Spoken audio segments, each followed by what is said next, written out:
All right. Good evening, everyone, and welcome to our monthly Stonecrest Citizens Coalition's monthly community engagement meeting. My name is Malika Wells. I'm the president of the Stonecrest Citizens Coalition. I'm glad that you all were able to join us this evening. And for those of you who will be watching this later at a later date, thank you for watching. Thank you for caring about our community, and thank you for getting active to see the kind of changes that we want to make in community come to pass. So we're excited to have this conversation on this evening to learn and talk about community development with our very special guests and with all of you this evening as well. But before that, just a little bit about the Stonecrest Citizens Coalition. So the Stonecrest Citizens Coalition was established originally in 2018. It's a grassroots organization that is citizen-led. Our vision is to see one Stonecrest united under the concept of Ujima, which is collective work and responsibility, where the city government cooperates with its citizens to establish and maintain a government that is ethical, transparent, and accountable, and where the citizens of Stonecrest are engaged collectively to improve our quality of life as expressed in the city's pillars of live, work, play, shop, educate, and worship.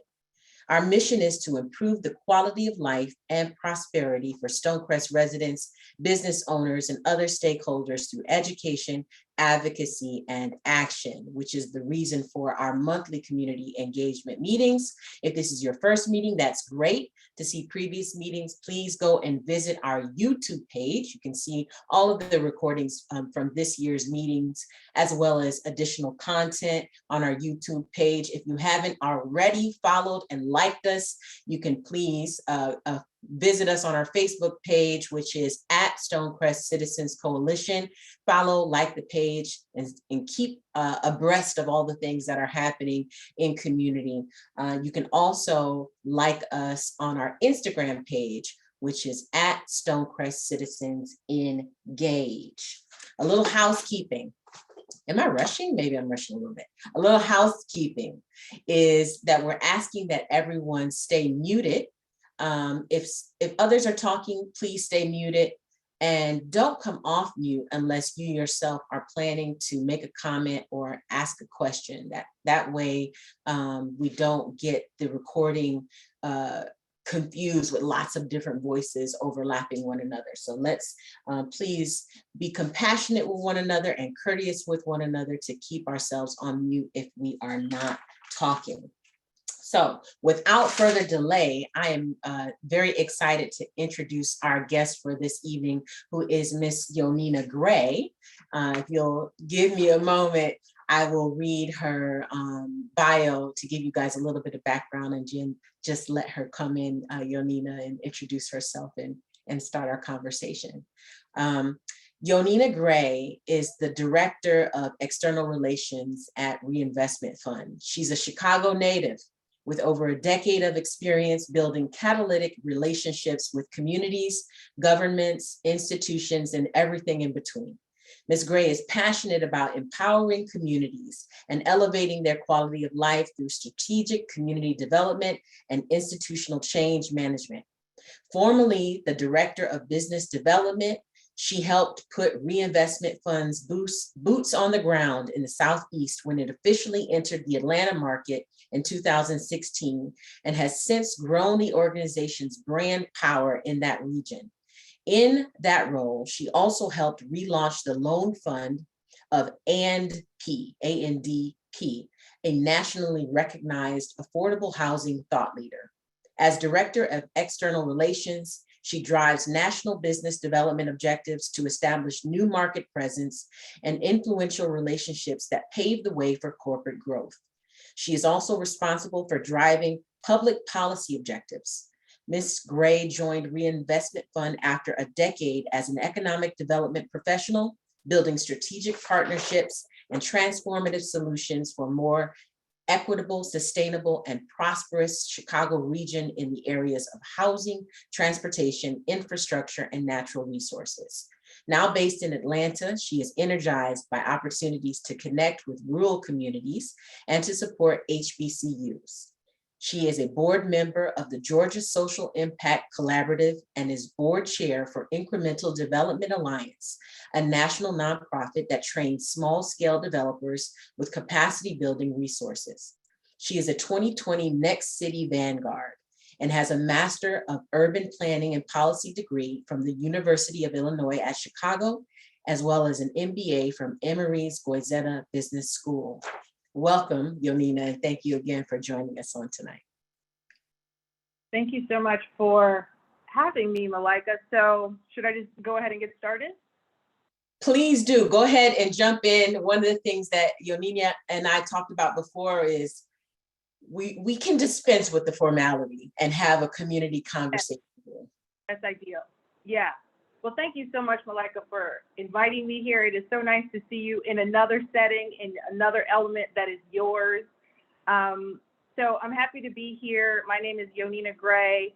I promise I will not talk to you as formally as my bio read. Please consider all questions very, very welcome. I'm super energized about opportunities to talk to people who are trying to think about how to uplift communities. If that was the one thing you take away, I want that to be your takeaway. But let me tell you a little bit about my background, why I think Malika kindly invited me to be here with you today, and then we can open it up for conversations, which Malika will help us move through because she knows what your priorities are. So just to give you a little bit of background, how I got into this work, as my bio suggests, I'm a proud Chicagoan. I'm from Chicago and lived there my entire life until I moved here to Atlanta about 6 years ago. What you may or may not know is every year Chicago is found to be the most segregated city in the entire country. What that means is that for someone like me, who is the first person in my family born outside of the housing project, I am miles and miles away, just sort of mentally, socially, and economically, unfortunately, from many of my cousins who didn't have the same opportunities as I did in terms of where I grew up. For that reason, I have always been inspired about the opportunity to really speak up on behalf of underserved people and places to try to think about a more equitable distribution of amenities. And put differently, I'm always fighting for my cousins and them, the work that I'm doing from now and forever. I grew up in a very rapidly gentrifying neighborhood where my family could no longer afford to live. So we were displaced. As a result of that, I pursued a master's in urban planning in Chicago and worked as an urban planner. Urban planning basically means being really strategic about the ways that a place is built. So I'm always thinking about that, from how walkable is a neighborhood to what is the scale of the buildings and ADA accessibility. So thinking about the design and how that impacts the experience that someone has moving through a space. I did that for 7 years in Chicago, with a particular eye toward thinking about how can I connect the dots between institutions of power and, again, those people and places who are typically not invited to the table to think about how they want to live and move through their community. Moving here to Atlanta in 2015, I pursued an MBA at Emory where I focused on finance and strategy, and I married that up with my passion for community development. I continue to do this work, but I have more of a focus on strategic development in finance. So now I think about how can I help communities like Stonecrest tell their story in ways that are really impactful so that you can get the outcomes that you desire. Unfortunately, I think as many of you know, given that you're spending your evening at a meeting like this, a lot of institutions of power don't oftentimes understand it. They are not running to places like Stonecrest to ask you what you need and what you want. And what that means is that you have to do the work in spaces like this to think about what is our message, what is our brand, what is our impression, what are our priorities, and most importantly, how do we square that with the needs of the community, which oftentimes is not trained or educated to talk the talk of those funders or those banks or those investors. So people like me in the industry that I work for currently are really designed to stand in that gap, to be a translator and a liaison to bring those parties together. Right now, I work for an industry that is called Community Development Financial Institutions, or CDFIs. Most people have never heard of CDFIs before. There are about 1,000 of them in the country. I work for Reinvestment Fund, which is headquartered in Philadelphia. I opened up our Southeast office here in 2016. Reinvestment Fund is one of the largest CDFIs in the country. CDFIs were born in the 70s as a response to systemic anti-Black racism that Black folks experienced when they were trying to access capital and other products from banks. Many of you may be familiar with the concept of redlining and the many challenges that Black folks have through today in terms of accessing capital. CDFIs like Reinvestment Fund, and again, there are 1,000 of them all across the country. There are many of them here throughout the state of Georgia. My last phone call of the day was a coalition. We're trying to get together all the CDFIs here in Georgia to figure out how we can be more thoughtful and strategic and collaborative to help communities just like Stonecrest. So Reinvestment Fund, yes. LISC is another CDFI here in Georgia. There are a number of them. Some of them focus on rural. Some of them you may have heard of ACE, Access to Capital for Entrepreneurs. That's another one that focuses on small business. So because there are so many, Reinvestment Fund focuses fairly specifically on real estate development and the built environment. So if you need financing for, let's say, a grocery store in a community that just can't get a grocery store, and oftentimes I will tell you quite frankly, there's a lot of systemic racism in the strategic planning and thinking and location strategies around grocery stores. CDFIs are supposed to step into that space and help you understand what your options are, what that looks like. CDFIs are really, you should think of us as almost like a Swiss Army knife for community development. So we, first and foremost, we provide affordable, flexible debt capital. Debt is really important that y'all hear that. It's not a grant-making agency, it's debt. I understand that many folks from our communities don't like debt, but that's really how you level up and how you think about moving to the next level. So it's supposed to be responsible, flexible, affordable debt to help you build something in your community. We deploy about $250 million annually across the country. I will tell you, we have an office in Philadelphia. We have a very small office in Baltimore, and my office has grown from just being me for many years to now we have 6 or 7 people. 45% of that $250 million comes out of our office here in the Southeast. And that is largely because historically there have not been many options for folks doing what we refer to as mission-driven, deep impact lending and development and the financing surrounding that. So we're really happy about the gap that we're filling, but it is also really important that we are out in community and spaces like this to hear from people and places to make sure that we are delivering what is needed. And if we aren't, sharing with our CDFI partners here in Georgia about who needs to step into the gap. So Reinvestment Fund, we primarily provide debt.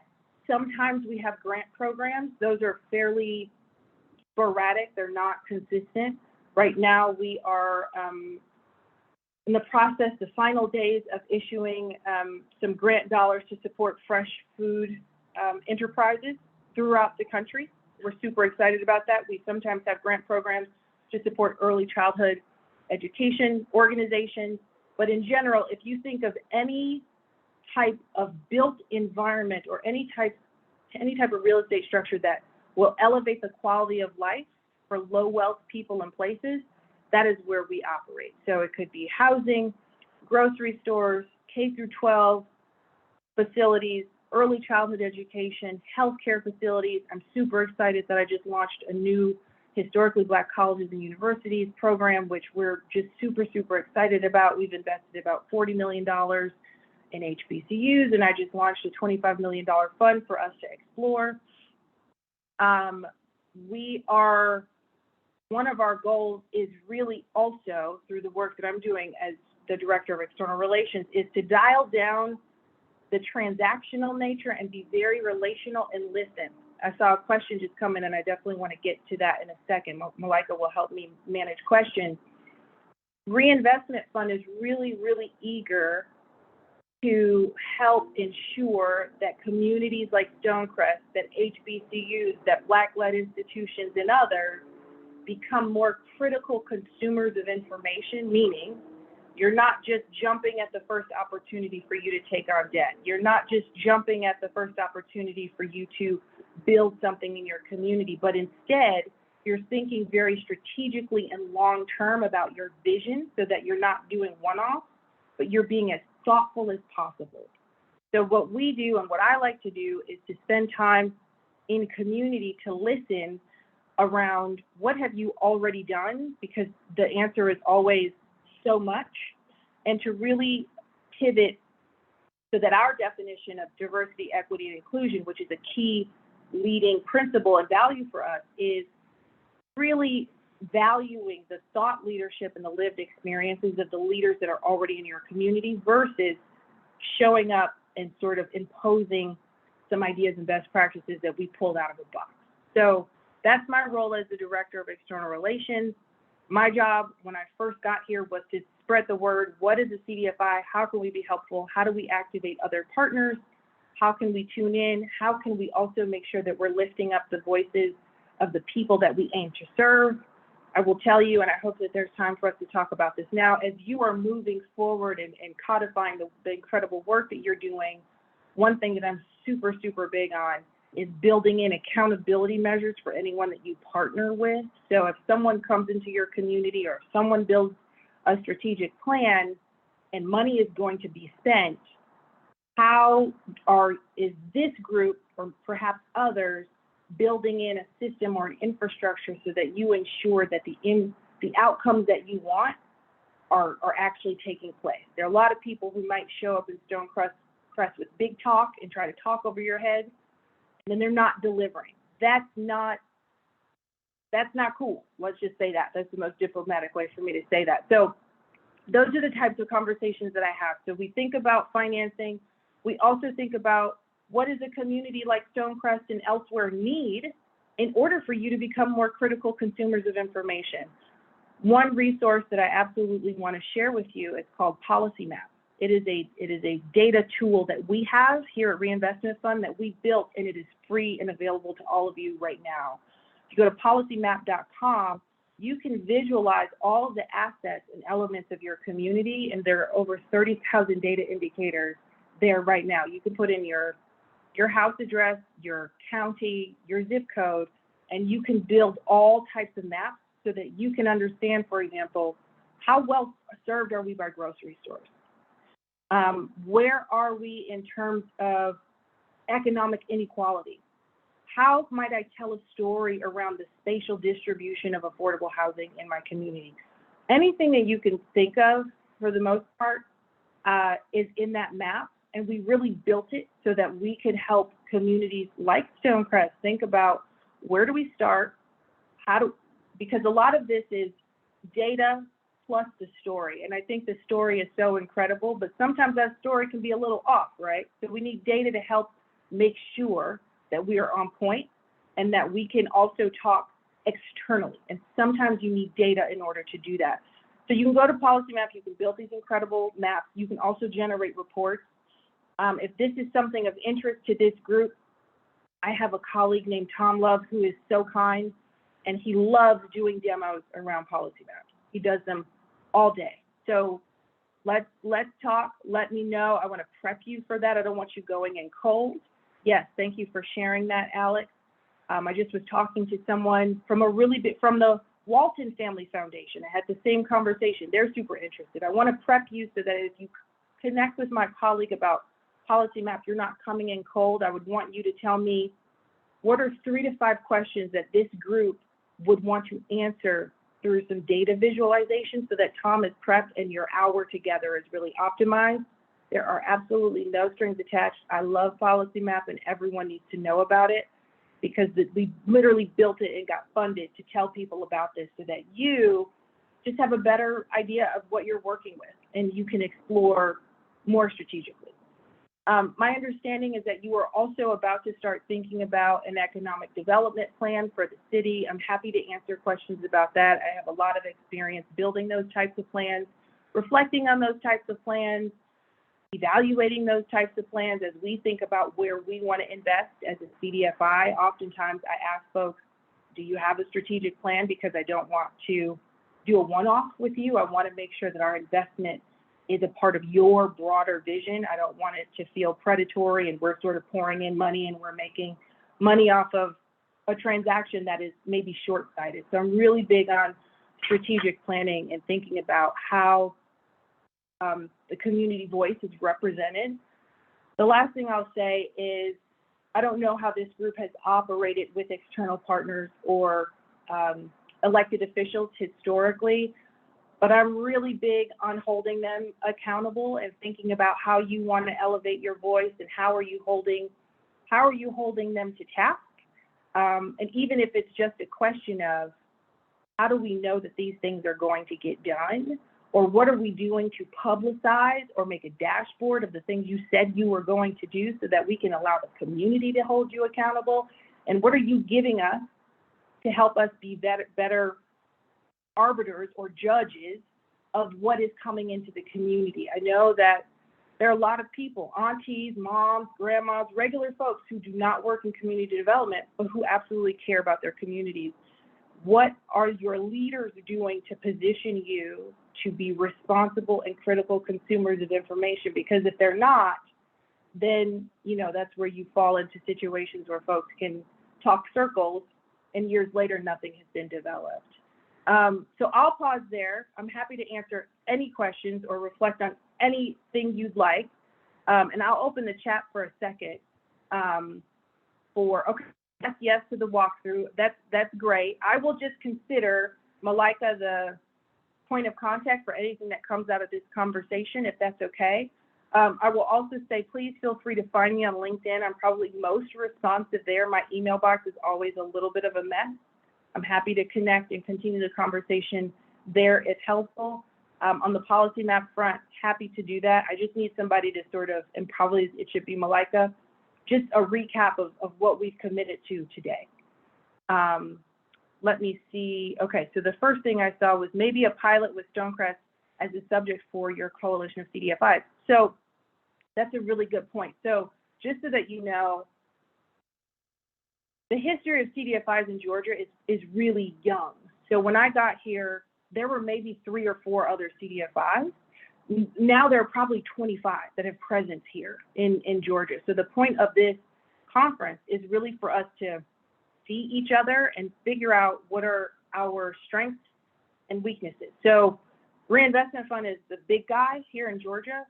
But we have because we're big, there are a lot of things we don't see and a lot of things that we miss. So I'm really, for example, trying to connect with some of the smaller rural CDFIs to help us build a rural strategy. We haven't figured that out. So it's going to be more insular than thinking about communities that we can serve. But I will tell you, if you have like an economic development organization that is fairly organized, let me say that, I'd be happy to have a conversation with them to have a slightly different version of this conversation around opportunities for partnership.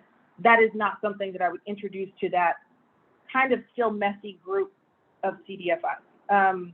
But Reinvestment Fund would be happy to connect with whoever to better understand what the priorities are for Stonecrest and see if we can be helpful. Question for later. There's a significant amount of capital in Stonecrest. How can we keep it in the city? Would creating a CU for Stonecrest residents make sense? Someone can DM tell me what a CU is? A credit union. Oh, so when you say significant amount of capital, you mean just because people are working and they have income, and is that what you mean? Yes, and because some parts of Stonecrest are rich. A lot of it isn't, Sure. but there's big pockets. Yeah.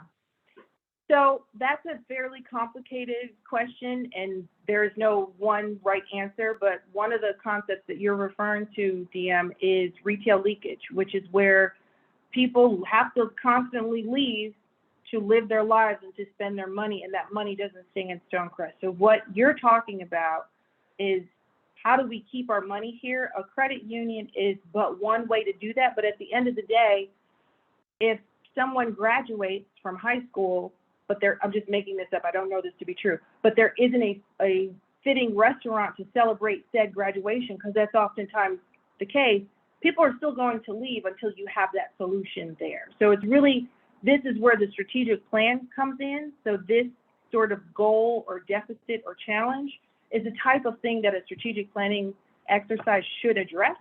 And this is the sort of thing that could be addressed in a number of ways. The credit union doesn't keep people from spending their money elsewhere. It may just sort of slow it down a little bit, but if you want to go to a boxing gym, but the kind of boxing gym that you want is not in your community, you're still going to leave. So it sounds as though you're saying, we've got money here, but maybe there's a mismatch in terms of the amenities that folks desire, and that's leading them to leave. That's the sort of thing that community engagement and strategic planning should be cognizant of, and it typically takes quite a while to solve. That's one of the big projects I was working on in Chicago, and it's not because the money isn't there. It's also, without getting into great detail or boring you with great detail, it's often just because big box retailers, full service grocery stores, a lot of our favorite restaurant chains, they don't like to go in certain neighborhoods that don't fit their very cookie cutter demographic checklist. So if you don't look a certain way, Target and Red Lobster under no circumstance will come to you, no matter how much money is being generated by your community. And so who else can you go to talk about alternatives to help you attract that? And then, there are a number of things. There is also, without going into great detail, something like a Trader Joe's will only come after a other grocery store comes. So there's like proximity and their partnerships that folks just aren't aware of. So getting into a strategic plan and having someone like an economic development consultant help you think through that and prioritize some of your options is where you would start. But the short of that, put differently, a credit union is not the solution. It is something to consider, but that's a really small part of a suite of things that would need to happen to address that issue. Malika, can I add a follow-up? Sure, yeah. What I was more thinking was that I have bank accounts with Bank of America. Bank of America, I'm sure, loans some money in Stonecrest, and I'm sure most of my money gets loaned outside of Stonecrest. Yep. I would rather have my money in a local credit union, particularly one whose charter forced it to only make loans to businesses or people in Stonecrest. That's actually what I was thinking about, keeping the capital inside. Okay. Does that make sense? Yes, and that makes absolute sense. I think there are exchanges for that, and credit unions have been found to be slightly helpful in that way, but I will tell you that credit unions, because they are small, again, without boring you with great detail, they are more sensitive to market changes, and a credit union is more likely going to close its branch than a Bank of America. So just in terms of stabilization and what it offers a community and the scale of resources that they bring, there are pluses and minuses, but absolutely credit unions are a really great way for you to have some more local on the ground leadership that can be influenced in terms of their impact on the community. That's right. Thank you. Yep. Okay, so yes to policy map. We're gonna make that happen. Is policy map equivalent to a community asset map? So a community asset map can be produced in policy map. They're not the same. Policy map can make all types of maps. So an asset map is really, how do we visualize our strengths geographically? Policy map will show you some things that are not strengths, but things that you need to know. So for example, it might show you the extent to which you are in a food desert. It might show you the gaps in your affordable housing availability. It might show you how unaffordable your market is in relation to, when you compare your housing to your incomes. It will show you literally anything you can think of, because what we do is we pull any free data set that's out there that's typically really hard to wrangle. It is updated in real time for free for you on Policy Map. So everything from the census, everything from the Postal Service, everything from a number of hundreds of different data sets. And then we have, just so that you know, it is supplemented. This is sort of made possible because we have big paying customers who pay for a premium version of Policy Map. So like Emory University, Georgia Tech, most of the Federal Reserves across the country, they pay us to have access to data that we have to pay for, and then we pass it along. Or for example, the city of Philadelphia, all of their visualization, data management, and the way that the departments talk to each other is through Policy Map. We built that for them. So because we build them enough so that y'all can have it for free. An asset map is a type of map, but Policy Map can do that plus more. So I was just this morning looking at it with the Walton Family Foundation about, they're really interested in the intersection of environment and social justice. We've got a whole bunch of data in there, for example. So there are literally 37,000 data indicators. I would encourage you to tinker around and talk with Malaika, maybe by the next time you have your meeting or whatever. What are the types of things that might be of interest that would be helpful to you, and we can help you get oriented to how to answer those questions and generate the report. Let's see. How can citizen-led organizations get the city council on board with creating and pushing a brand?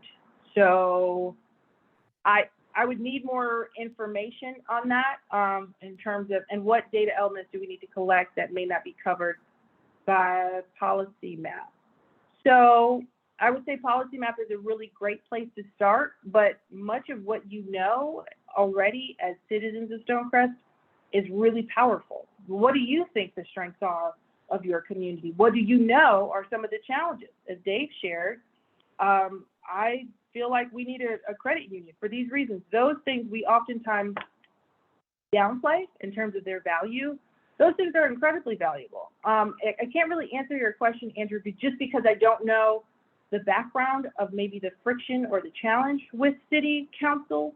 But as my understanding is you are about to embark on a economic development plan that should have, maybe that's not the terminology that they would use, but that's also branding. What is your vision for your community? How do you want people who live there to experience it?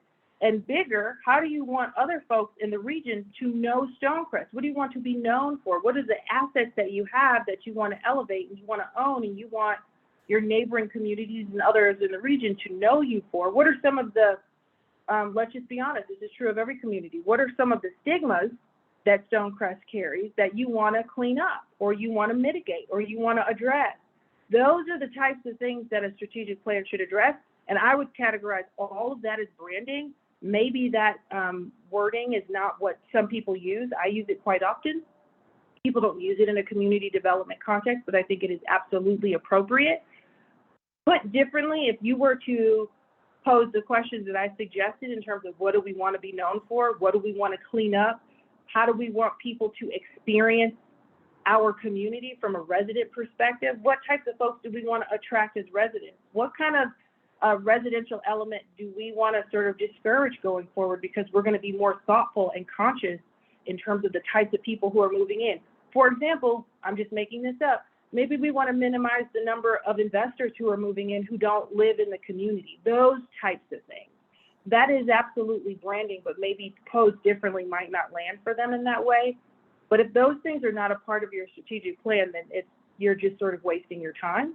I hope that those things are a part of your plan, and those are the types of things that get people excited and energized and engaged. In terms of what data elements do you need to collect, honestly, what I just shared with you is where you start. And then you fill in the gaps. I always start with sort of anecdotes, historical experience. This is what I'm seeing. I'm a resident. I just moved here. I love this about the community. These are the strengths. These are the weaknesses. And these are things I've always wondered, or these are pain points that this is incredibly inefficient. Why do we keep doing this? Why can't we do this better? Really just starting with something like that and taking some of those questions to a place like Policy Map. That's why I said I want you to get a little bit organized in terms of what are the questions that you want to ask Policy Map, because it's not a solution for everything, but it is very data rich, and you have to have a little bit of a strategy going in. But I do encourage all of you to just tinker around I think you would be pleasantly surprised by how easy it is to use. I always brag to people that my mom could use it. I tell you, my mom's not very tech savvy, but it is a great tool, especially if you are trying to convince someone or sort of change the tide, showing someone visually, hey, this is what we have in terms of grocery store access. It's not great. Therefore, we need to be thinking about attracting a grocery store. But you already know that the map helps to sort of strengthen that. So I would really start with thinking about things that you love about the community, elements that you want to change, ways that you want people to be able to move through the community and experience it, and thinking about some of those reputational elements that you're not so proud of that you want to sort of move beyond. And that's a really great starting point. And then starting to fill in the gaps with data. That's where I would start. Do you all, Can I ask Yeah. a quick follow-up to that before you? Yeah, I okay, just was Andrew, gonna, you go first, and Malika, you go. I just was gonna, Andrew, because I saw that you had your hand raised for a while, and I knew that the last question Yonina read was your question, so I was gonna ask you to come off. I was gonna ask Yonina to have you come on and because I felt you wanted to elaborate a little bit, so you were already poised to do that.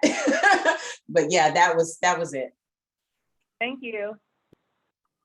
Well, no, I think you actually answered the question quite well. It was just kind of, how do you start building the case? And so, yeah, there is an economic development steering committee that's going to precede the development of a strategic plan. There will be community members on that. And so it's kind of like, okay, what do we bring to the table to ensure that the strategic plan is comprehensive, right? And truly strategic in every sense of the word. So this gets that, those questions get that going. The question I had for you with regard to policy map, it just listening to you stimulated a follow-up. When you talk about determining a food desert and all of that, are there benchmarks already sort of internally set up in policy map so that I can say, yes, this really is one compared to some other definition or some other kind of data? How does that go? Yeah. So we've run into some issues sometimes. It's rare, but it happens, where someone will call us and say, ooh, this isn't quite right. We are bound to some USDA formulas that sometimes may not feel right for your community, which is why it is really important for you to tell the story with your own personal anecdote. So you might run into that, Andrew. I hope you don't, but you might. But because you know the community better than we do, you should be able to sort of talk through that. Thank you.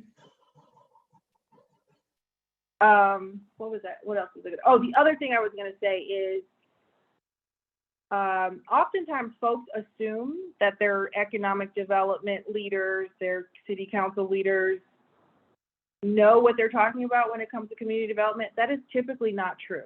So it's not always true. Let me say that. So another organization that I'm associated with that I'm super proud of, that Malika made mention of in my bio, is called the Incremental Development Alliance. It is a national nonprofit. I'm the board chair, and we just hired a fantastic executive director.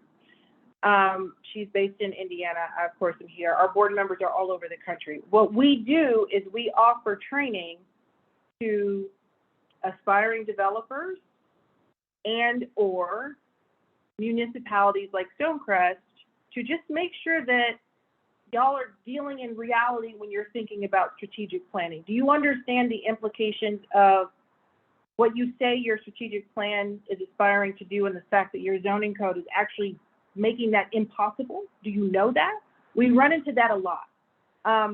So how can we sort of ground truth some of the infrastructure around community development for community leaders who we oftentimes assume are experts in this space, but they aren't. So also just thinking about, hey, maybe Stonecrest, we did this with the city of Atlanta a few years ago. Maybe Stonecrest has a community that they really just want to try to figure out. There's a really active community group, but again, they're not real estate developers, but they aspire to be. Could they go through a training with Incremental Development Alliance over the course of 9 months And on the other side of it, there's some wealth building opportunities. There's some opportunities for them to own some property and develop, and for them to become, again, more critical consumers of information, more active participants in community engagement meetings, because now they better understand the economics of an affordable housing deal, for example. So I would encourage you to check out Incremental Development Alliance. It's an organization that I have volunteered for many years, because no one else is doing the real technical assistance needed to empower regular folks who care about their community and really want to roll their sleeves up and build, or just be smarter about engaging in the strategic planning process, and be more knowledgeable, more confident as they think about concepts like zoning and permitting, which most of us just don't know naturally. Here's another question from Alex. Do you offer programs on financial management so that citizens can understand how debt works, building credit, and investment opportunities to grow wealth? We do not. That's a really good question. We don't. We focus on real estate developers, and I'll be very honest with you. There is because we're one of the bigger CDFIs, we're not really good with what we refer to as lower capacity developers. So for example, if you were coming to me and you were looking for $12 million to build a big project, right. If you're looking for something less than $500,000, we just may not be a good fit, because we have a number of fees that come with our business practices that probably just don't even make sense for you. So that has long been my number one pain point in doing this work, because I love spending time in communities like this. But inevitably, there's always somebody who needs just $300,000 to transform a community and their lives. And it's really heartbreaking that I can't help those people. So I will tell you, on my call earlier with the other CDFIs in Georgia, I just kept saying, look, y'all, I know you think I'm like the big guy, but I'm dying to have more partners that I can refer people to who do the smaller deals that we can't do. Because I'm here in Atlanta, and there are so many aspiring developers, or developers who've done some things. They just need smaller buckets of money, or they need what we refer to generally as technical assistance. And that's what some of this is, just sort of helping you get from A to Z, just from a familiarity perspective. We don't do that. I will say that if you are an entrepreneur of any sort, and you want to learn more about debt and building credit and investment opportunities, I would encourage you to check out one of our CDFI partners called ACE. That's an acronym for Access to Capital for Entrepreneurs. And they are the A to Z, anything you could dream of for an entrepreneur. Business planning, helping you find a space, giving you a loan or a grant for staffing. They're really incredible, and they do so much more than we do in terms of technical assistance. We don't offer that. Can you speak to challenges that you've seen when outlying cities become commuter cities as far as creating effective economic development plans? So, Alex, say more about that. Can you fill in some of the blanks there for me? Yes, and I'm sorry it was so broad. I was trying to figure out, because I'm new to this as well. So I recently moved down to Georgia in the Stonecrest area from DC. So I did live in DC proper, but it was really the norm there that you have these outlying cities such as like Odenton, a lot of places in Maryland, Alexandria, Virginia, that they commute into DC for everything. It was like, it became a normal. So it wasn't necessarily a lot of development in those outlying cities, because everybody's general assumption was for work, for play, we go to DC. So I was just wondering, I feel like Stonecrest is what I'm looking at when I think of like Atlanta was the DC, and then Stonecrest is now like the Odenton, Maryland. And so when you're talking about building and investing in Stonecrest, I was just wondering what challenges you've seen in those outlier cities where you're trying to build, but it becomes the norm that we just go to Atlanta to play. Yeah. So just so that folks know, what we call that in my world is a bedroom community, because it means you just go home and you go to sleep. There's not, you don't go, your gym isn't there, where you hang out isn't there. You literally, your house is there, you might see your neighbors, you go to sleep, you leave. So that's really a decision. I mean, there's a lot of literature on economic development in bedroom cities. I will tell you, bedroom cities typically don't have the zoning that encourage the types of development that it sounds like this group is hungry for. So you got to really investigate. And just to take a step back, I don't want to assume that people know what zoning is. Zoning is the programming and the laws literally on the ground, parcel by parcel, that tell you what you can build on this piece of property. So your zoning code, you have a zoning code for the whole city. Somebody has a zoning map that tells you what your neighbor, their neighbor, across the street, a mile away, what you are allowed to build. Bedroom communities typically result from decades and decades of that activity where the zoning probably got relaxed, because there were, not too long ago, probably people who didn't want anything other than housing in Stonecrest. So that's how you get to where you are. So the city council may have been pressured once upon a time to, have a zoning code to prevent that. There's also a concept called NIMBYism. I'll type that in here. It's not in my backyard, NIMBY ism, NIMBYism, not in my backyard. That is a concept, typing it here for everyone, that refers to a certain group of people deciding, I don't want that. We're not doing that over here. That may very well have been an element of Stonecrest history that got you to where you are. I will tell you, for example, I live in the Kirkwood neighborhood in the city of Atlanta. There's a developer 4 or 5 blocks away from me who took me on a site visit to show me some really adorable accessory dwelling units. These are the little tiny houses that are 725 square feet, but he figured out how to make them 2-story and windows on all sides, and they're like 2 bedrooms, 2 bathrooms, and they're adorable, and they're going to be affordable. He built 6 of them in a development. Now, when they're built, trust me, you will see these in the news because they're going to be very attractive and they're going to rent just like this. As soon as the neighborhood found out that he was building this, they voted to change the zoning code so not another one of those could be built. That's what happens when people understand zoning. That's what happens when certain people are engaged in the community development process. That's a perfect example of NIMBYism. Not in my backyard, not in my neighborhood. I don't want these little houses. I got a big house. What kind of people need a 725 square foot house? I don't want affordable housing near me. So there are a lot of layers to that question, Alex, that I wouldn't be able to answer, but I would encourage you as you talk to the city council and say, and you go back to that branding question, do we want to be known as a bedroom community? Because that's how it's feeling over here. It's real sleepy. Is that what we want, or are we trying to do something else? And if we are trying to do something else, then we need to be investigating who has done it well, who has transitioned from a bedroom community to being something that is more self-serving, where we have amenities.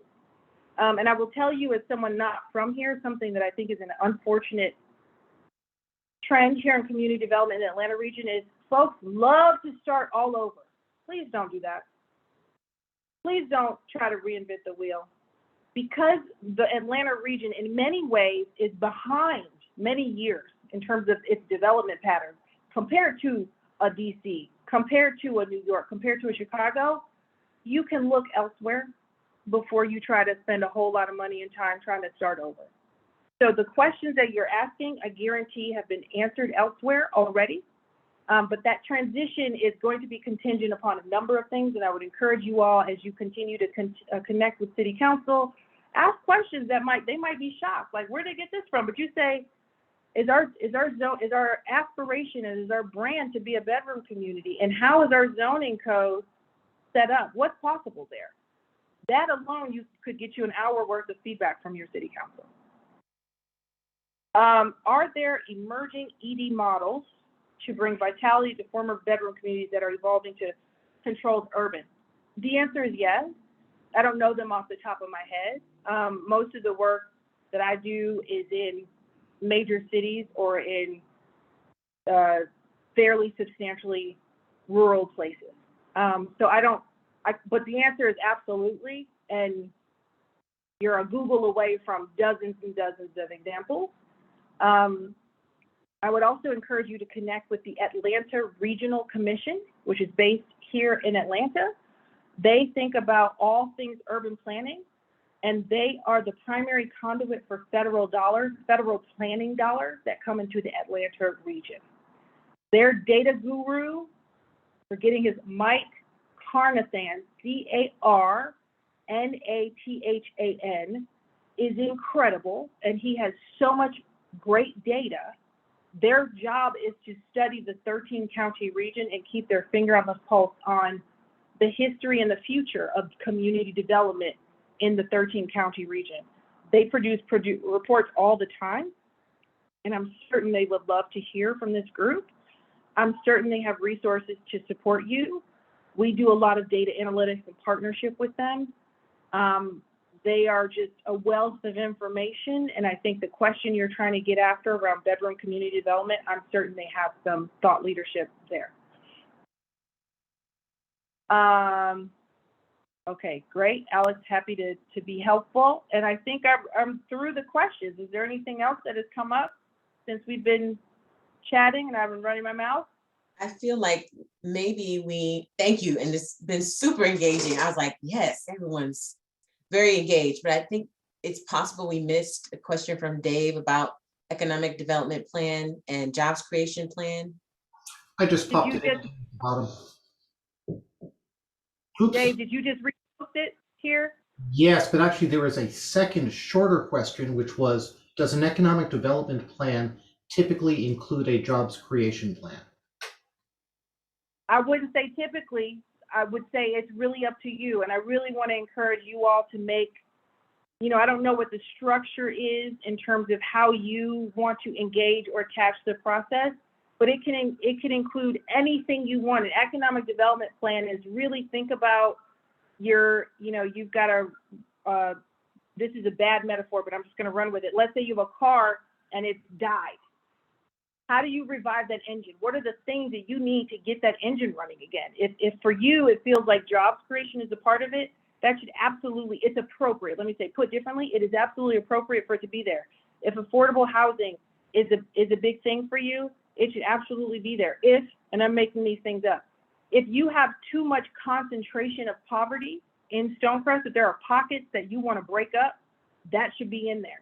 If you are thinking about amenities, as Alice was saying earlier, how do we sort of transform ourselves from bedroom to something else? Anything that is around generating commerce or money can and should absolutely be in your economic development plan. What I was telling Malika is you want a plan. Let me just take a step back. A plan is simply a set of suggestions and strategies that someone else has to pick up and do. So you're writing a plan that is a guidebook. It's a recipe, right? A recipe doesn't make itself. A recipe is a piece of paper. A recipe is a book, right? So what is the recipe for who you want to be? Back to that branding question. How do you want people to experience your community? How do you want people to thrive? Maybe you have a challenge with young people growing up and leaving, and they don't stay in Stonecrest. I'm just making this up. Those are economic elements and realities that can and should be the framework for your plan. So someone was saying earlier, we were talking about branding and what data do you need? I would not start with data. The impetus for all of what has happened over the last 5 years, whatever has compelled you to come to this meeting this evening, is not data. It's how you feel about your community. So you have to figure out how to articulate that, but you should start with just how you feel. Then you should augment it with data. Then if you can find a map, great. Then if you get some community voices to sort of share some sound bites, fantastic. But really, don't overthink it. It's Dave, what I'm hearing from you is, we might need some strategic planning around economic drivers, around jobs. And oh, by the way, I don't love the resources that are located in my neighborhood around banks. What is that? How do you articulate that? And how do you make this group could probably come up with 40 or 50 bullets of a wish list. How do you put those into thematic buckets? How do you substantiate those themes with data? How do you animate those themes with community voices? And then how do you deliver it in a way that is compelling to whoever your audience is for this group? Because there's a lot of energy and opportunity and just potential from just a little bit that I've heard from this group that should absolutely be shared with whoever you hire or engage around your strategic planning process. So that's a very long answer of saying the economic development plan, your strategic plan, should include anything and everything that you think is going to help spark the engine to get you to your brand or your vision of where you want to go and leave the past in the past. So yeah, let me see. You've got one more question here. Should a fast-growing city have a housing plan that sets goals for what percentage of different types of housing we should have and goals for the price point distribution? So that never goes well, Dave. The policy map can show you some of that. Yes, absolutely. They can show you single family, multifamily, what's affordable, what's not affordable, what's vacant, what's rented, what's for sale. So you should look at that. It's hard to, if y'all have been following the news, the Fed just announced the Atlanta region is no longer affordable. Our housing market is not affordable. I'm in the process of writing an article for Supporter Report that should be published in a week and a half or so about that. What does that mean? But we already knew that, right? So here comes the data. The data is always late. I just want to make that point. The data is always late. We always know before the data. So I just don't want you to, don't second guess your heart and your gut because you see and observe these things first. Here comes the Fed. We could have told y'all a long time ago Atlanta is not affordable. Okay, so here now you're about to see a bunch of people being frantic, but you could have told them that a long time ago. So the Fed is saying the Atlanta region is no longer affordable because housing prices over the last year have gone up 25%, while the area median income went up 1%. So what does that mean? It's a mess. The affordable housing situation and thought leadership in Atlanta, this is being recorded. So what should I say? There's a lot of room for improvement. There's a lot of room for improvement. I'm proud to say that the head of the housing authority comes from the Chicago Housing Authority, which is a very high-powered and productive housing authority. I grew up in Section 8 housing, not in the projects, but in Section 8 housing, and I thought that we had a pretty okay experience. But when you try to have goals for housing distribution, it only works if you have like a super clean slate. We don't have a clean slate. We have people already in houses. We have market forces already in play. I've been here for 5 or 6 years. My informal census is that maybe 20% of people that I meet are from here.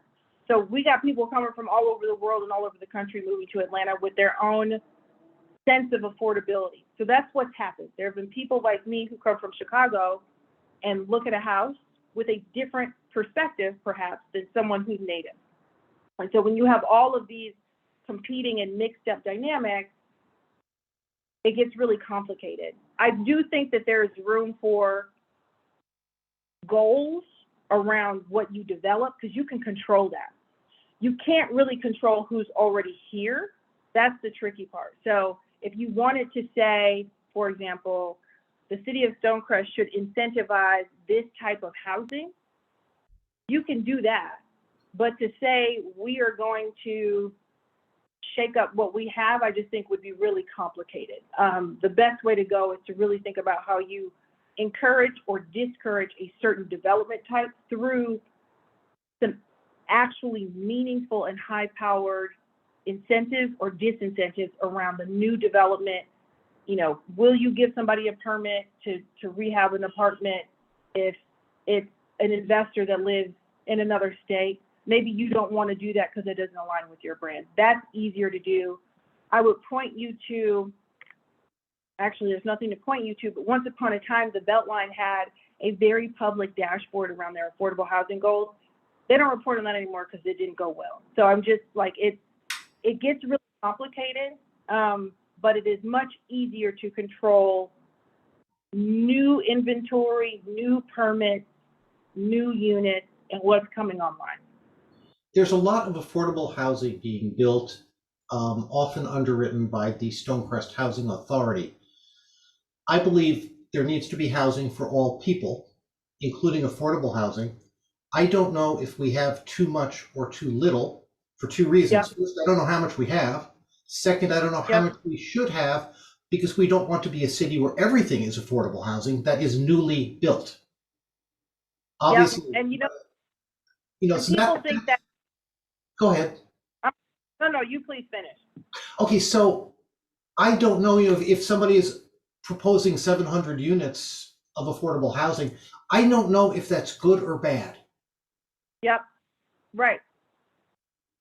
So my personal opinion, Reinvestment Fund's corporate opinion, is we always are pushing toward mixed income communities, period, everywhere as much as possible, period. High concentration of affordable housing, oftentimes, depending on the range of affordability, can amount to a concentration of poverty. That's not good for anyone's kids. That's not great for quality of life. And let's be honest, when we think about how leadership treats that pocket of the city, probably not going to be great. So the way you control for that is we really encourage mixed income as much as possible, because the reality of it is too, Dave, you don't get a grocery store, and I'm looking at my window of my office in my brand new townhome, which was not affordable, at a brand new grocery store that's being built across the street. I know for a fact that if my townhome development wasn't here, that grocery store would not be across the street. This neighborhood historically was fairly low income and considered distressed.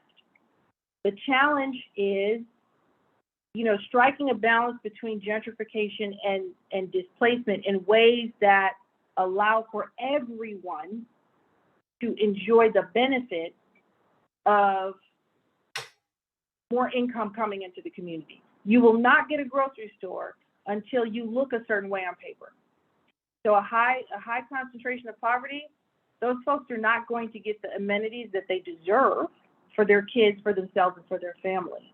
So really thinking about if someone says they want to build 700 units of affordable housing, really investigating what that means, because affordable housing can go up to 120% of the area median income, which on its face, people don't really think of as affordable housing. Yep. But it could go all down to 30 or 40% of the area median income, which becomes a very different community. What is the mix?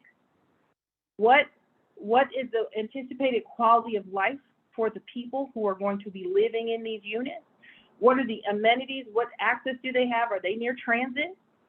And what is the quality of life that you anticipate for the people who live here? Yeah, maybe they're getting new units, but are they going to be like poorly built, cheap units? Because that's usually what it is if it's 700. What kind of jobs can they anticipate? So really investigating and interrogating that with an eye toward affordable housing isn't always good for the community. You have to think about for the community. And again, your thoughts are going to evolve around your brand, how you want to show up. Do 700 units align with the brand that we're trying to promote and how we want to be known? I don't know. Do we have a real gap for affordable housing? Or are people that are probably going to live in the units coming from a different community? Is that what we want to attract? And really putting the onus on developers, as I do as an investor. Where's your market study? How have you demonstrated the need for this? Who's going to live in these units? They should be able to answer that question. If they can't, they should not be building in your community. Thank you. You're welcome. You're very. And thank you, Andrew, for your compliment. Sorry, go ahead. I just was going to say that this has been incredible and incredibly fruitful to hear some of this conversation and to have this opportunity for community to have their questions answered. Yonina, thank you so much for being willing to join us on tonight. I want to make sure that, is this a question, Alex? No, okay, no, it's a comment. Okay, so, Just say really quick in response to this, though it's not a question. A lot of communities feel that way. There are a lot of communities where their primary grocery store is a Dollar General, for example, and they don't understand why they can't get better. The short answer is, I would really encourage you to do some data analysis to figure out what the supply and demand is in your community. And oftentimes, communities like Stonecrest and others, you need to maybe pivot broaden your aperture of the types of grocery solutions that you're looking for, because you might not get a full-scale Publix or Kroger, but there might be a smaller scale solution that might be more fitting. What people don't know is that grocery store margins are very, very, very, very, very, very tight. So grocery stores are really, really picky and kind of racist when they think about where to go. So people, their wish list and what is actually available to them are often worlds away.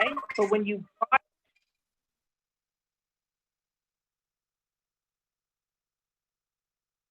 broaden the option, you might be pleased with the outcome.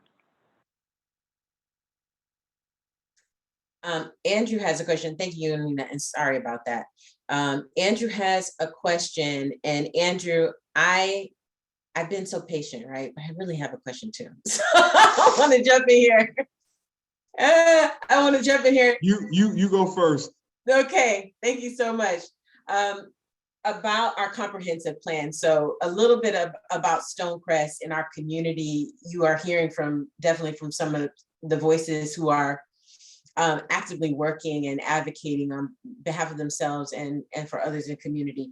But I want to talk about our comprehensive plan. When you and I were talking prior to this meeting about a strategic plan and how a strategic plan would cover maybe 3 to 5 years of development. We have a comprehensive plan that was established in, I think, 2019 and is projected to see us through 2038.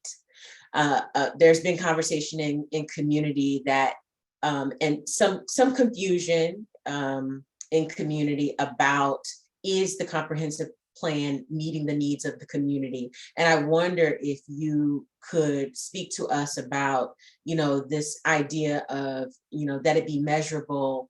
How are we holding folks accountable? And also with the comprehensive plan, how might it be evaluated and how often, so that we can see if it's really benefiting the community in the way that we had hoped.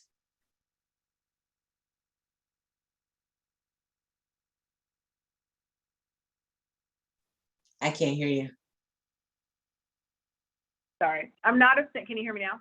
I'm not a fan of the timeline of your comprehensive plan because a lot of the people who wrote it are not going to be around.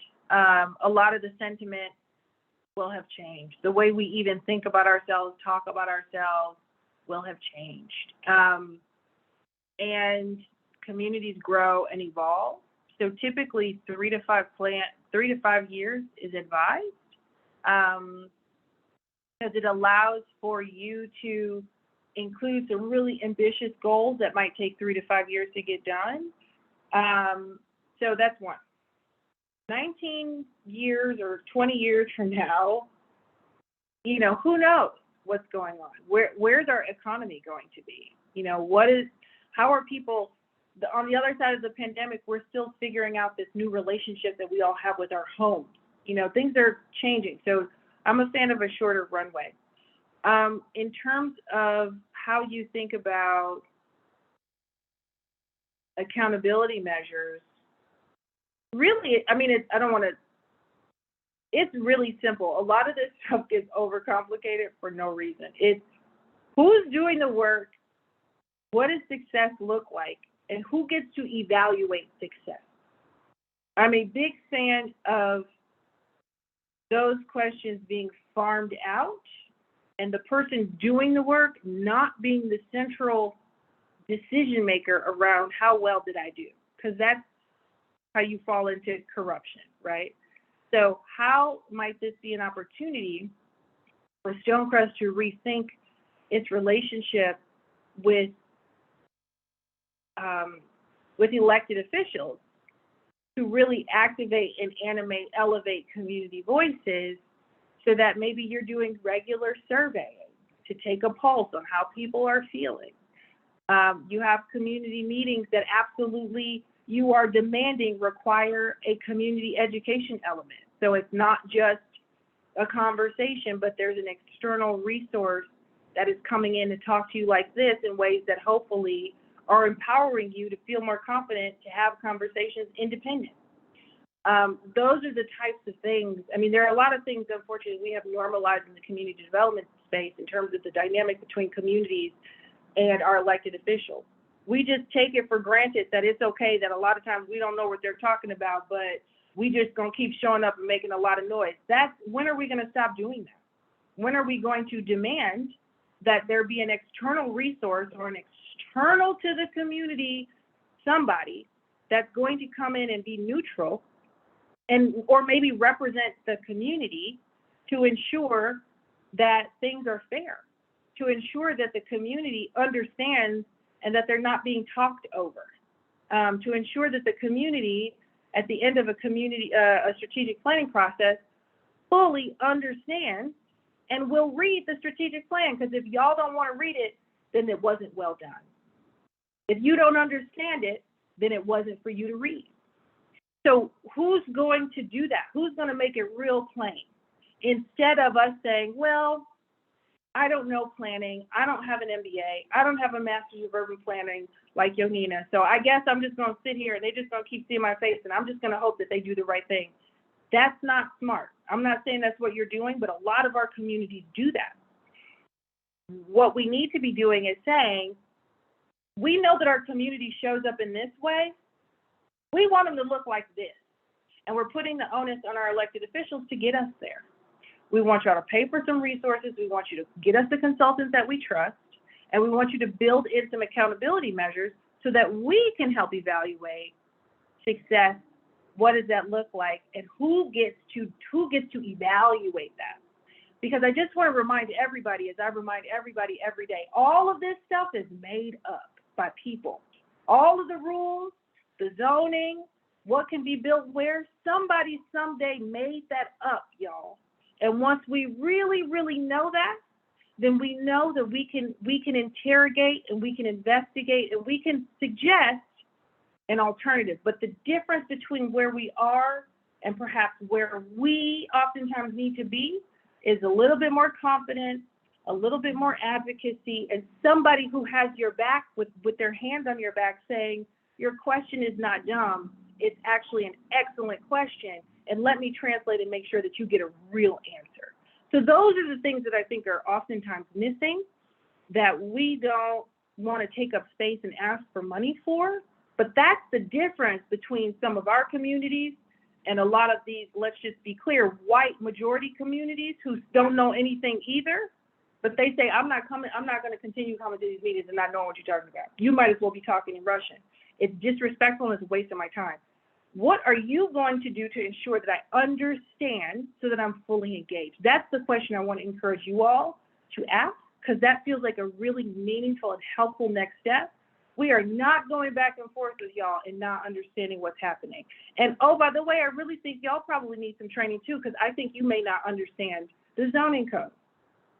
So those are the questions and those are the types of things that I really encourage communities to just be honest about. What does this look like if we really get honest about the type of dynamic that we want to set as we rethink our branding? Because branding is not just about the built environment. It is about the dynamic between the key stakeholders in the community. And it sounds like this group is really eager. Let's just say you're really eager to re-engineer that. So what could that look like? And it doesn't have to be confrontational, but hey, y'all probably tired of us yelling at the meetings. You're probably tired of going in circles. How can we get closer together? Where are the resources to support us coming closer together? And that's what a strategic plan should be. But even before you get to that, it feels like there needs to be some trust building and some education on all levels to ground everyone. Thank you so much for that. We are at 8:15, and I want to be mindful. This is about a 90-minute meeting. Andrew, you've been so patient holding your hand up. So we're going to be wrapping up in the next 15 minutes or so, y'all. Andrew has a question. So if you have additional questions for Yonina, if you don't want to forget them, feel free to drop them in the chat, or be ready to ask them after Andrew. Thank you so much, Yonina. Instead of asking my question, I want to make sure I give space to any other new voices or anyone that's been stimulated. I've gotten so much from this, so I will step back just in case someone else wants to do this. But Yonina, thank you so much. You're welcome. Herbert, do you have your hand raised?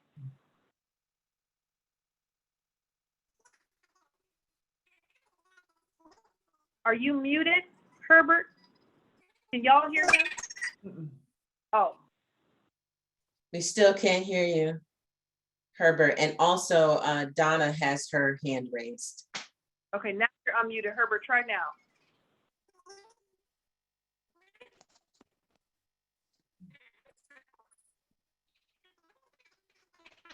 No, you may have to type.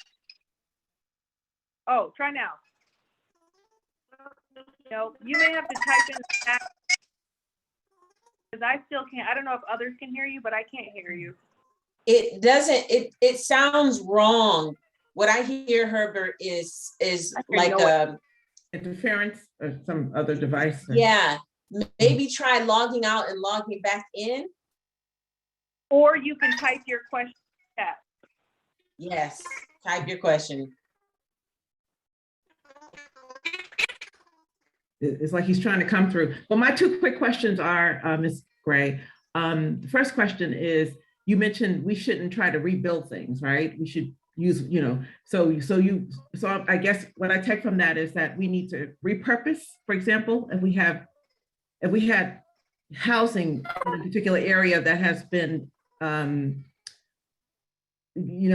broken down or whatever, run down, we don't really need to rebuild, but we could repurpose that type of What I was saying is, when I say don't start over, what I'm saying is, and I mean this with so much love, there's no idea that any community anywhere could think of that hasn't already been done on some level. So just sort of investigate how they did it so that you're not completely starting from scratch. For example, the Beltline here, I know it's really new and exciting here in Atlanta, but many other cities have done it. And had we maybe spent some more time thinking about some of the best practices and bloopers and failures from other markets, we may have benefited from that. So that's all I'm saying. Just take a peek at how other folks have moved through some of the challenges and opportunities of your community. I think we all benefit when we build on the best practices elsewhere. And that doesn't mean it's cookie cutter. It just means you're minimizing the likelihood of you crashing, and you're being more efficient. Okay. And the final question is in regards to, and I think this is what I heard you say, in terms like an economic development committee or team, that the folks that are part of that team, like the volunteers, because these are community volunteers, should have a certain skill set to be on that particular committee, because otherwise, we appreciate people's volunteerism, we appreciate that, but to really make real change, I would imagine these folks would need to have that background experience. I'll just say there are incredible people who are incredibly talented, Donna, who volunteer their time. So I don't know your volunteer committee, so I can't say, but you get what you pay for. Volunteers, if you are a high-powered, really important person that's volunteering, you're busy. And you might be very readily pulled away from a volunteer engagement. Let's just say it might fall on the bottom of your list. In general, I just would encourage you to think about the types of skills, competencies, and experience someone driving this process should have. Okay. For differently. If you only make Chinese food, I don't want you making my peach cobbler. I'm just saying, you know? So Right. you have to think about skill set, and that is not a knock to volunteers. But again, where are we trying to go? What resources do we have available to us? Should we be thinking about expanding our economic development volunteer roster to include other people, maybe even from places out there, so that they are beefed up with the skills that we want? Should we be thinking about paying these people, which is always an ideal route? And most importantly, what do we want them to be able to do? Because sometimes we allow volunteers to sit in their seat for too long because they're volunteers. Right, I agree 100%. Thanks for that. Thank you. Have I been in contact with any official in Stonecrest? I've exchanged business cards with folks, but that was years ago, so no. The short answer is no. Diane is saying, thanks, Yonina, you're very welcome. We have existing research and data that includes benchmarks from GMA and NLC for best practices. Our comprehensive plan is young, it's just a few years old. However, there's a state approval process to modifying it. Okay, whatever, if it's a modification, if it's starting over, I'm just getting from this group, reading in between the lines a little bit, that you might benefit from dialing up some of your community engagement around whatever that is. And there may be some elements that get added to that plan via modification. Oh, Herbert, well, thank you. I'd be happy to connect with someone. But again, I just want to temper expectations. I do talks like this all the time, and there are a lot of people just aren't ready to have the real talk of what it means to get some things done. I will tell you, just as a boundary setting for myself, it's not hard for me to say no if you're not sort of showing up in the spirit that I need you to show up. That's the most diplomatic way I could say it, since we're being recorded, but I'm happy to connect with anyone at Stonecrest to the extent you think appropriate.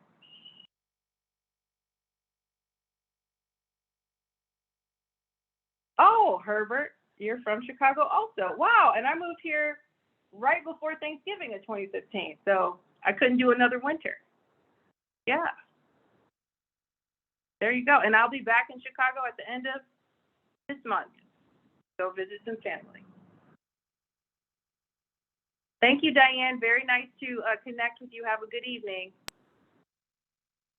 Yes, the HBCU work is incredible. If you go to our website at Reinvestment Fund, you can see some of the stuff that we did. I'm super excited about it. I'm not from an HBCU, but they are just such an incredibly underserved sector in this country. Don't even get me started. I could talk to you for hours about my love for HBCUs. Yeah, the Radlers, just, yeah, very active, very enthusiastic.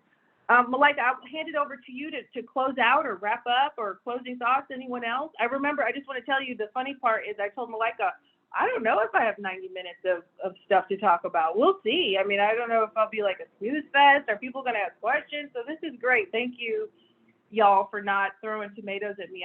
I appreciate that. Yeah, there was no way, not even virtual tomatoes were going to be thrown your way. Yeah, not even. I had a moment there when you were talking. Yes, definitely. Yonina, if you can drop your LinkedIn information in the chat. Yonina shared, Scott, that she would be very open to folks connecting with her on LinkedIn, and that was probably the preferable way for her to connect. Thank you for coming on tonight. Yes, and thank you, Mr. Frazier, for coming. Very glad that you enjoyed this conversation. It was invaluable.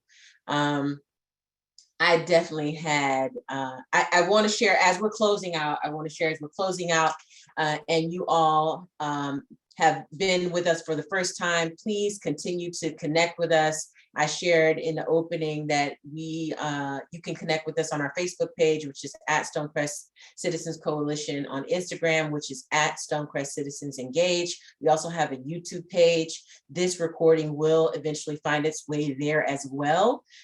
So folks who didn't get a chance to join us tonight will be able to see it there as well. On our website, which is stonecrestcitizens.org, you can join the Stonecrest Citizens Coalition, and we encourage all residents of Stonecrest to come in, fill out your membership, pay your dues, attend our members only meetings, which happen on the first Tuesdays of every month, and get engaged. We have committees. We are ready to hear what you have to say and share as far as how our city might flourish and access all of the assets in it, right? Including you and me. And so visit us at stonecrestcitizens.org and find out more about how to join us and how to stay connected with what we're doing here. Thank you everyone again for joining us on this evening. Yonina, I had a moment there. I said, am I about to cry? What? What? But yeah, it just feeling the emotion. I could feel the forcefulness of your intentions around community. Like I could feel it. And thank you. I think everybody here could feel it. So thank you so much again for joining us on tonight. Thank you everyone so much for your engagement. Please join us again for our next meeting, which will be on, I believe it's May, second Tuesday in May. So our next community engagement meeting is the second Tuesday in May. Thank you for every member of the Stonecrest Citizens Coalition who was on tonight. Alex, I appreciate you in that chat. Appreciate your engagement so much. Dave, Andrew, Donna, y'all. This has been awesome. We know what to do. All right. Even like it, you're the one who got us here. Just point that out. Oh, not by myself. Not by myself. Yeah, but but you're a bit of a moving force yourself these days. So just take some thank yous and take some praise and don't say a word. There you go. Thank you, Dave. And thank you, everyone. Have a wonderful evening. Have a good evening, everyone. Very nice to meet all of you. Bye-bye. Thank you.